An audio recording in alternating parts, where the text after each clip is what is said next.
ओम त्रिदेवीभ्यो नमः। त्रिशक्ति हीलिंग में पुनः आपका स्वागत है। जब भी कोई ग्रहण होता है, कुछ लोग लगे होते हैं भय भ्रांतियां फैलाने में। कुछ लोग वास्तविकता में जो सही उपाय है या कोई सही पद्धति है उसके बारे में बात करते हैं, और कुछ लोग जो ज्योतिष के सटीक मतलब को जानते हैं वो देखते हैं कि आध्यात्मिक रूप से इस ग्रहण का क्या मतलब है और मुझे क्या करना चाहिए। इसी प्रकार हमने इस महीने के शुरुआत में देखा था जब सूर्य ग्रहण हुआ, तो जो सूर्य जो हैं वो हमारे जो आत्मा है, हमारी पहचान है, हमारी दिशा है, अधिकार है, इन सब चीजों से जुड़े हुए जो ग्रह हैं सूर्य, उनका जब सूर्य ग्रहण हुआ तो हमने ये देखा कि किस प्रकार से हमारा मन इन सभी चीजों पर हावी पड़ सकता है, क्योंकि सूर्य ग्रहण में क्या है, चंद्र की जो परछाई है वो सूर्य पर पड़ती है। अब हम इसी महीने के अब अंत में देख रहे हैं चंद्र ग्रहण हो रहा है, और चंद्र ग्रहण के समय क्या है, हमारी धरती का की जो परछाई है वो चंद्र पर पड़ रहा है। यानी कि क्या हो रहा है, जो ये दुनिया है और इस दुनिया से जुड़ी हुई जो भी चीजें हैं, जो ये संसार है, हमारे अनुभव हैं, हमारे संबंध हैं, हमारी सफलताएं हैं, असफलताएं हैं, माता पिता, रिश्ते हैं, समाज हैं, स्मृतियां हैं, अपेक्षाओं को मान लीजिए, कामनाएं, महत्वाकांक्षाएं, इच्छाएं, ये सब देख लीजिए, भय देख लीजिए, तुलना देख लीजिए, पदवी देख लीजिए, इन सब चीजों का जो हमारे मन पर असर है वो हो रहा है अब चंद्र ग्रहण में।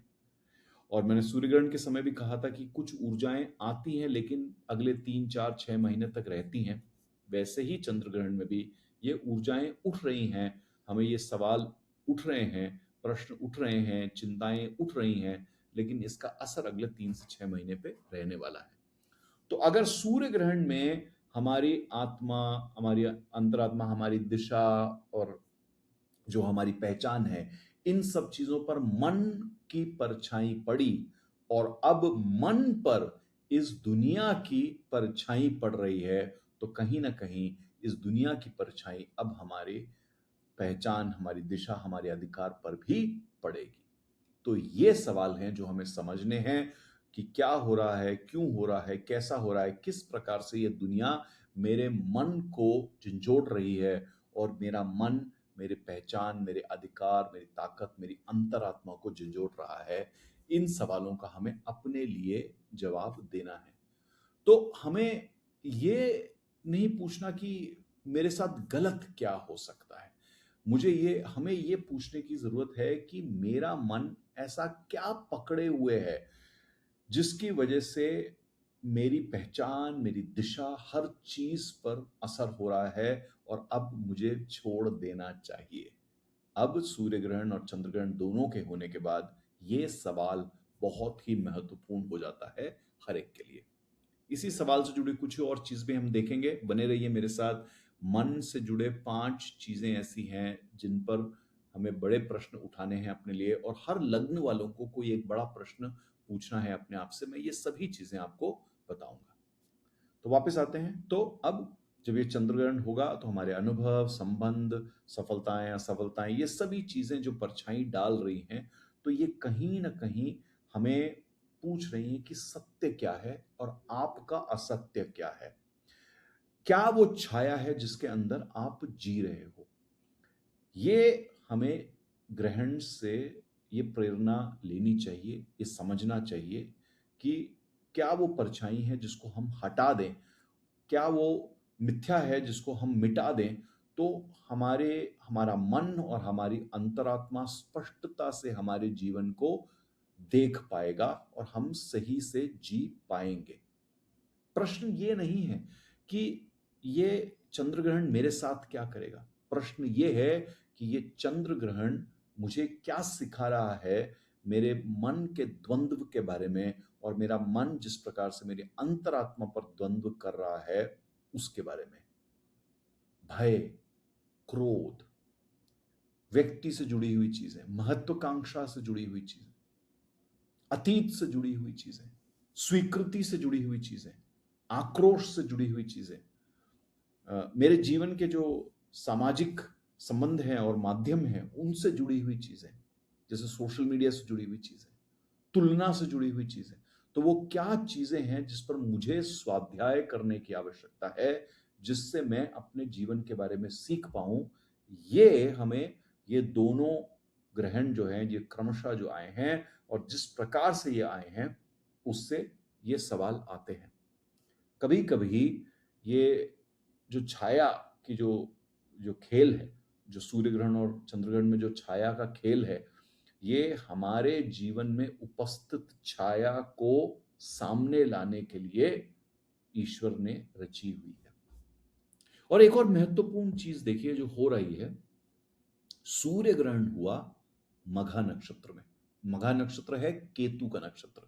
तो कहीं ना कहीं जब मैंने सूर्य ग्रहण के आपको वीडियो दिया था, उसमें मैंने कहा था कि किन चीजों से आपको अपने आप को काटने की जरूरत है ताकि आपकी जो पहचान है वो उभर कर बाहर निकले।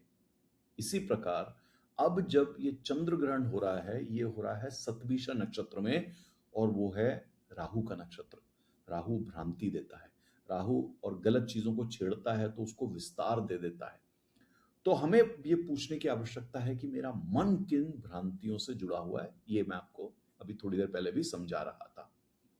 तो ये जो सूर्य ग्रहण और चंद्र ग्रहण अभी हुए हैं मघा नक्षत्र और सतभिषा नक्षत्र में, ये हमें और भी सारा प्रेरित करते हैं कि मैं गहराई में जाऊं, स्वाध्याय में बैठूं और ये समझूं कि मेरे जीवन को ठीक करने के लिए मुझे अपने मन को, अपने विकारों को किस प्रकार से ठीक करना है। क्या मुझे अधिक जानकारी से बचना है, कहाँ मुझे उपलब्धियों के पीछे जाने से बचना है, कहाँ मुझे मान्यताओं के पीछे जाने से बचना है, कहाँ मुझे तुलनाओं में पड़ने से बचना है, कहाँ पर मुझे उत्तेजना से, ध्यान से या विचारों से या चिंता से या संभावनाओं के पीछे भागने से बचना है। इन सभी चीजों में कहीं ना कहीं हमें जुड़े रहने की आवश्यकता है। पर जब मन ज्यादा इन चीजों के पीछे भागता है तो हमें तृप्ति नहीं मिलती, अशांति आती है हमारे जीवन में और हम अपना ही अनुभव बिगाड़ लेते हैं। हमारा जो अनुभव है वो वास्तविकता से जुड़ा नहीं रह जाता, हमारा मन हमारे भ्रांतियों से जुड़ा हुआ बन जाता है हमारा अनुभव। क्या आपका मन जीवन को समझने में सक्षम है? पूछिए इस बात को। या केवल आपके जीवन में जो लगातार आपके आपके आपके आसपास की जो परछाई है या जो ग्रहण है, बस आप उसी को देख पा रहे हैं अपने जीवन में। दोनों बहुत अलग अलग चीजें हैं। वास्तविकता को देखना मतलब सही पहचान होना, विवेक होना जीवन में, आपकी बुद्धि काम आना। लेकिन अगर आपके जो छाया पड़ रही है आपके जीवन में, अगर आप सिर्फ उसी को देख पाते हैं तो कहीं ना कहीं आप अपनी भ्रांतियों में जीते हैं, आप सही जीवन व्यतीत नहीं कर पाते। और ये क्यों होता है? 5 ऐसी चीजें हैं जो हमारा चंद्र जो है वो दर्शाता है।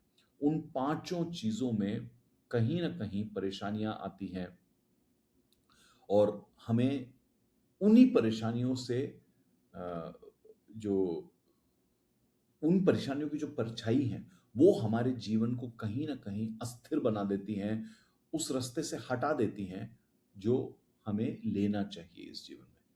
तो ये 5 चीजें क्या हैं हमारे जीवन की, जिस पर जो हमारा मन दर्शाता है और जिस पर ये ग्रहण की परछाई आती है। पहली चीज, चंद्र जो है स्मृतियों से, मेमोरी से जुड़ा हुआ है। और जब आसपास का जीवन, ये जो भौतिक जीवन है, ये परछाई डालता है हमारे स्मृतियों पर, तो कहीं ना कहीं हम अपने अतीत को लेके ही फंसे रहते हैं। तो आपको ये पूछने की आवश्यकता है कि मैं किन पुराने अनुभवों को लेकर के आज भी अपने वर्तमान को देख रहा हूं और अपने भविष्य को खराब कर रहा हूं। बहुत आवश्यक है ये चीज। हम में से कुछ लोग अपनी स्मृतियों में इतनी ज्यादा जी रहे होते हैं, अपनी मेमोरीज को पकड़ के इतनी जी रहे होते हैं कि हमें समझ ही नहीं आता कि वो स्मृतियां जो हैं वो पिछली थी, वो गुजर गई। उनके वजह से हमारे आज और कल को खराब करने की कोई आवश्यकता नहीं है। तो पूछिए अपने आप से ये सवाल, और जो धुंध पड़ी हुई है, जो धुंधलापन पड़ा हुआ है अपने जीवन में, उसको ठीक कीजिए कि मैं किन पुराने अनुभवों को आज भी अपने वर्तमान में देख रहा हूं और अपने भविष्य को खराब कर रहा हूं। दूसरी चीज जो हमारी चंद्र हमारे से जुड़ा होता है वो हमारी आसक्तियां हैं, जिसको हम टेम्पटेशंस या एडिक्शंस या अटैचमेंट भी कहते हैं। तो कहीं ना कहीं हमारा मन, हमारे पद, हमारे मान्यताएं, किसी व्यक्ति विशेष से, धन, कोई संतान से, कोई पहचान से, ऐसी कई सारी चीजें हैं, कोई किसी धर्म से, कोई किसी भ्रांति से जुड़ जाता है और अपने जीवन को खराब कर लेता है। हमें यह पूछने की आवश्यकता है कि मैं कौन हूं वास्तविकता से। क्या मैंने अपनी पहचान ऐसी बना ली है कि मैं कुछ चीजों के बिना जी ही नहीं पा रहा हूं, अपने पहचान को समझ ही नहीं पा रहा हूं। कौन सी ऐसी आसक्तियां हैं जिन्होंने मेरी पहचान को धुंधला कर दिया है। समझिए इन चीजों को और अपने जीवन से हटाइए, ताकि आप अपने मन को सफाई से देख सकें और आपका मन आपके आपकी जो पहचान है उसको उभारने में आपकी मदद करे। चंद्र से जुड़ी हुई तीसरी चीज जहां पे छाया पड़ती है वो हमारे भय हैं। कोई अतीत से भयभीत है, कोई आने वाले कल से भयभीत है, कोई किसी परिस्थिति से भयभीत है, कोई रोग से भयभीत है। हर एक इंसान हमारे अंदर कहीं ना कहीं किसी ना किसी भय को लेके चल रहा है, और राहु की परछाई तो इस पे और भी ज्यादा है। तो हमें यह पूछने की आवश्यकता है अपने जीवन में कि तथ्य क्या है, और मेरा भय उन तथ्यों को किस प्रकार से तोड़ मरोड़ के मेरे जीवन को नियंत्रित कर रहा है। कहां है ऐसी चीजें जहां मेरी बुद्धि काम नहीं कर रही, जहां मेरा विवेक काम नहीं कर रहा। पूछिए अपने आप से ये चीजें। चौथी चीज जहां पर हमारा चंद्र ग्रहण में पड़ जाता है वो है हमारी भावनात्मक पहचान। भावनाएं तो हम सभी के अंदर है, पर जब हम उसको अपनी पहचान बना लेते हैं तो बड़ी दिक्कत आती है। जैसे कोई कहता है कि मैं क्रोध का अनुभव कर रहा हूं, पर कोई इंसान कहता है कि मैं क्रोधी हूं। जैसे आपने कहा मैं क्रोधी हूं, आपकी पहचान बन गई वो। क्रोध का अनुभव तो सबको होता है। कोई कहता है कि मैं असफल हुआ, और कोई कहता है कि मैं एक असफल व्यक्ति हूं। तो जैसे ही आपने कहा मैं एक असफल व्यक्ति हूं, आपने एक भावना को अपनी पहचान बना ली, और जैसे ही आपने वो किया, आपने अपनी कई सारे मार्ग बंद कर लिए अपने लिए। कोई कहता है कि मैं अकेलेपन का अनुभव कर रहा हूं, और दूसरा एक व्यक्ति कहता है कि मुझे कोई प्रेम नहीं करता। जैसे ही आपने कहा कि मुझे कोई प्रेम नहीं करता, आपने अपने अकेलेपन को दूसरों का की ना मान लिया, और अपनी एक ऐसी पहचान बना ली कि कोई आपको चाहता नहीं। क्या हुआ इससे? इससे आपने आपको मिलने वाली जो खुशी है उसके दरवाजे बंद कर लिए। तो ऐसे कई सारी चीजें हम करते हैं अपने जीवन में, जहां किसी भावना को लेकर हम अपने एक परिचय बना लेते हैं उसको।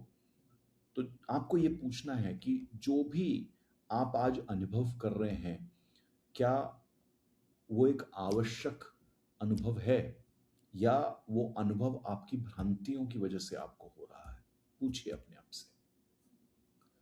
और पांचवी चीज है जहां हमारे मन से जुड़ी हुई है और चंद्र से जुड़ी है, वो है हमारे संस्कार। तो संस्कार कुछ सही भी होते हैं, कुछ गलत भी होते हैं, पर हमें यहाँ पे देखना है कि कौन से हमारे गलत संस्कार हैं जिसकी वजह से हमारे को परेशानी हो रही है। कोई आलोचना कर देता है और हमें क्रोध आ जाता है। कोई हम पर ध्यान नहीं देता, हमें असुरक्षित लगने लगती है।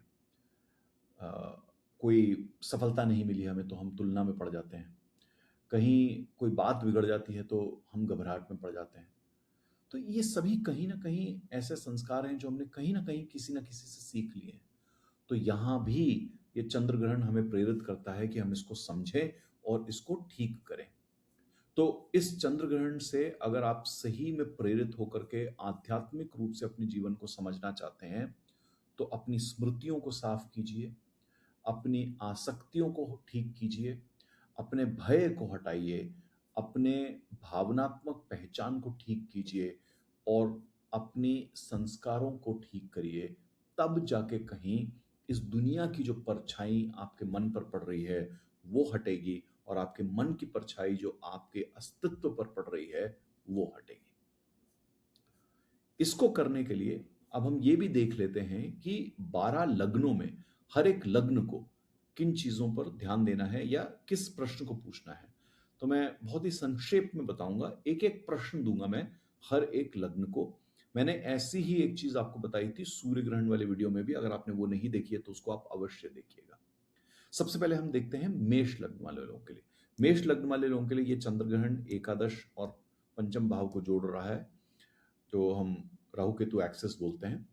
तो आपको कहीं ना कहीं जो भी आपका जो समूह से जुड़ा हुआ है और आपकी अपनी जो काबिलियत है उससे जुड़ी हुई है, ये सवाल आपको पूछना है कि क्या मैं अपनी बुद्धि और अपने सृजनात्मकता से ही जी रहा हूं, या मेरे आसपास के लोगों की जो मुझ पर छवि है या उनका दिशा निर्देश है मेरे ऊपर, या वो जो मुझे प्रशंसा देते हैं उसके प्रकार से मैं जी रहा हूं। बहुत आवश्यक है मेष लग्न वाले लोगों के लिए इस सवाल को पूछना और ठीक करना। आप जिए तो अपने बुद्धि और अपनी सृजनात्मकता से जिए, ना कि दूसरों के दिशा निर्देश से। अब हम बात करते हैं वृषभ लग्न वाले लोगों के लिए। वृषभ लग्न वाले लोगों के लिए ये दशम और चतुर्थ भाव को जोड़ रहा है ये चंद्र ग्रहण। तो आपको ये पूछना है कि क्या उपलब्धियां मेरे लिए इतनी महत्वपूर्ण हो गई हैं कि मेरी जो आंतरिक शांति है वो पूरी तरह बिगड़ चुकी है। चाहे कोई भी हो, कोई भी उपलब्धि क्यों ना हो, वो इतनी बड़ी नहीं हो सकती कि आपके अंतरात्मा को अशांत रखे। अपने अंतरात्मा को शांत रख करके जो करना ही कीजिए, पर उपलब्धियों को अपनी शांति से बड़ा मत बना लीजिए। ये वृषभ लग्न वाले लोगों के लिए बहुत जरूरी है। मिथुन लग्न वाले लोगों के लिए ये इनके नवम और तृतीय भाव को जोड़ता है, ये चंद्र ग्रहण उजागर कर रहा है। तो आपके लिए ये सवाल है कि कौन सा आपका विश्वास, आपका दर्शन, या जिस मान्यता को आप मानते हैं उसको आप वास्तविकता से गहराई से समझते हैं, और कौन सी ऐसी चीजें हैं जो कहीं पे आपने सुनकर, कहीं पे विरासत से आपको मिल गई और आप उसको दोहराए जा रहे हैं। जो भी आप मान्यता को लेकर चल रहे हैं उसको अगर आपने समय नहीं दिया, उसको अगर आपने गहराई से समझा नहीं है, तो वो कहीं ना कहीं आपको परेशान करेगा। इसको आप ठीक कर लीजिए। कर्क लग्न वाले लोगों के लिए ये इनके अष्टम और द्वितीय भाव को उजागर करेंगे ये चंद्र ग्रहण। तो आपको ये सवाल पूछना है कि धन, परिवार, सुरक्षा या हानि से जुड़ा हुआ कौन सा मेरा भय है जिसको मैंने स्वयं चुना है या दूसरों ने मेरे ऊपर थोप दिया है, जिसकी वजह से मैं फंसा रहता हूं। जो भी आपका खुद का चुनाव है वो सही है, लेकिन अगर थोपी हुई चीजों के हिसाब से आप चलेंगे तो आप खुद को कहीं ना कहीं भूल जाएंगे। आपको अपनी भावनात्मक शुद्धि करना बहुत आवश्यक है। सिंह लग्न वाले लोगों के लिए ये इनके सप्तम भाव और इनके प्रथम भाव को, इनके यानी कि इनके लग्न को उजागर करेगा।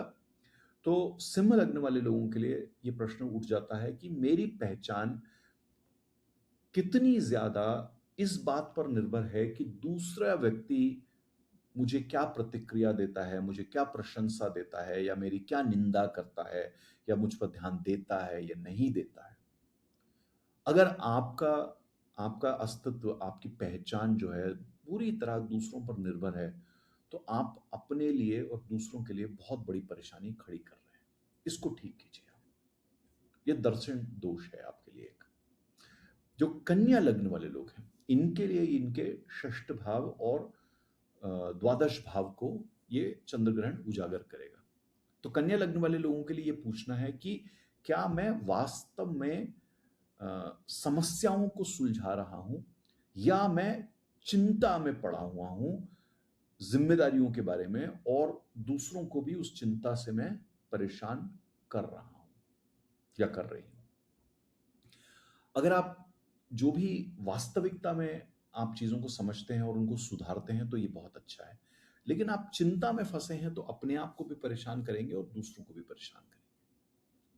अब तुला लग्न वाले लोगों के लिए ये इनके पंचम और एकादश भाव को उजागर करेगा ये चंद्र ग्रहण। आपको ये पूछना है या ये देखना है कि अपने जीवन का आनंद लेने के लिए आप किसकी स्वीकृति पर निर्भर हो गए हैं, या आप किससे बच कर जी रहे हैं, या आप किससे झूठ बोल कर जी रहे हैं, या आप किसके सामने अपने आप को व्यक्त नहीं कर रहे हैं। तुला लग्न वालों को ये समझना ज़रूरी है कि आपको अपना जीवन अपना मानकर उसका आनंद लेना है, ना कि किसी और के दिशा निर्देश से उसको जीना है। जो वृश्चिक लग्न वाले लोग हैं, इनके लिए इनके चतुर्थ भाव और अष्टम भाव को दशम भाव को उजागर कर रहा है ये चंद्र ग्रहण। तो चतुर्थ और दशम के जुड़ने की वजह से आपको ये सवाल पूछना है कि अ, मैं घर से किन चीज़ों को अपने कार्यक्षेत्र में लेकर के आ रहा हूँ और अपने कार्यक्षेत्र से किन चीज़ों को लेकर के अपने घर लौट कर आ रहा हूँ, जिसकी वजह से दोनों तरफ असंतुलन हो रहा है। आपको एक संतुलन बनाने की आवश्यकता है। अपने घर को अलग देखिए, अपने कार्यक्षेत्र, अपने कर्म क्षेत्र को अलग देखिए और दोनों को एक दूसरे पर हावी ना होने दें। धनु लग्न वाले लोगों के लिए ये इनके तृतीय और नवम भाव को उजागर कर रहा है। तो कहीं न कहीं आपको ये पूछना है कि आपका कौन-सा विश्वास या आपके कौन-सा दर्शन या जो भी आपकी मान्यता है, वो श्रद्धा के योग्य हैं वास्तविकता में। और क्या कौन-सी ऐसी चीज़ें हैं, विश्वास है, गुरु है, मान्यता है या कोई भी ऐसी चीज़ है, जिनको बहुत ही गहराई से जाँचना, उनकी जाँच-पड़ताल करना बहुत आवश्यक है और किन चीज़ों को छोड़ देना बहुत आवश्यक है। आपको एक अपने विचारधारा की शुद्धि करना बहुत आवश्यक है धनु लग्न वाले लोगों के लिए। जो मकर लग्न वाले लोग हैं, उनके लिए ये उनके द्वितीय और अष्टम भाव को उजागर कर रहा है। तो मकर लग्न वाले लोगों के लिए ये पूछना है कि मेरे लिए सुरक्षा का वास्तविक अर्थ क्या है और क्यों है ये अर्थ? मैंने पीछे किन चीज़ों को सुरक्षा मान लिया था, मैं आगे किन चीज़ों को सुरक्षा की तरह देख रहा हूँ और मुझे अपनी सुरक्षा की परिभाषा को किस प्रकार से बदलना आवश्यक है और सुरक्षा के लिए मुझे किन चीज़ों को अलग तरीके से करना आवश्यक है, ये आप देखिए। अब कुंभ लग्न वाले लोगों के लिए ये इनके लग्न को और सप्तम भाव को उजागर कर रहा है। तो यहाँ पे आपको ये देखना है कि अ, जो भी आपकी भावनाएँ हैं या जो भी आपकी पहचान है, क्या वो वास्तविकता से आपकी ही है या किसी दूसरे व्यक्ति की चिंता, अपेक्षा या उसकी भावनात्मक जो आसक्ति है, वो आपके ऊपर हावी हो रही है। अपने आप को अपने नियंत्रण में, अपने संतुलन में रखें, ना कि दूसरों की परछाई के अधीन। मीन लग्न वाले लोगों के लिए ये इनके द्वादश और षष्ठ भाव को उजागर कर रही है। तो आप लोगों के लिए ये प्रश्न पूछना ज़रूरी है कि मेरे जीवन में ऐसी कौन-सी बात है जो जिसे बार-बार सुधारने के बजाय मैं अ, मुझे मुझे अब उनको छोड़ देना चाहिए। क्योंकि कुछ चीज़ें ऐसी होती हैं जीवन में जिनको ठीक करने के चक्कर में आप अपने पूरे जीवन को बिगाड़ देते हैं। कभी-कभी उनको काट के अलग कर देना आवश्यक होता है। किस समर्पण को आपने अपनी कमज़ोरी बना लिया है? कौन-सी समर्पण को आप अपनी बुद्धिमत्ता मान ले रहे हैं?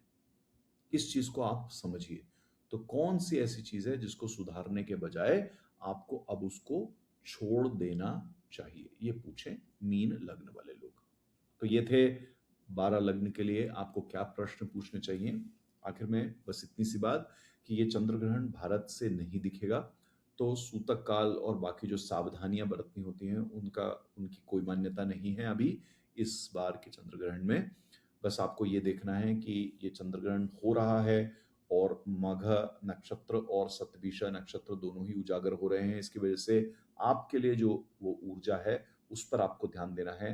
आपके मन पर जो ग्रहण है, जो छाया है, उसको आपको समझ के सुधारना है, ताकि आपकी पहचान, आपके अधिकार, आपकी ताकत, आपकी वास्तविकता पर जो ग्रहण है, वो भी साथ में हट सके।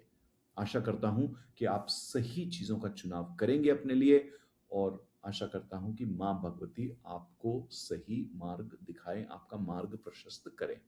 जल्द ही मिलूँगा आपसे एक और ऐसे ही विषय को लेकर के। तब तक के लिए जय महाकाल, जय माँ काली।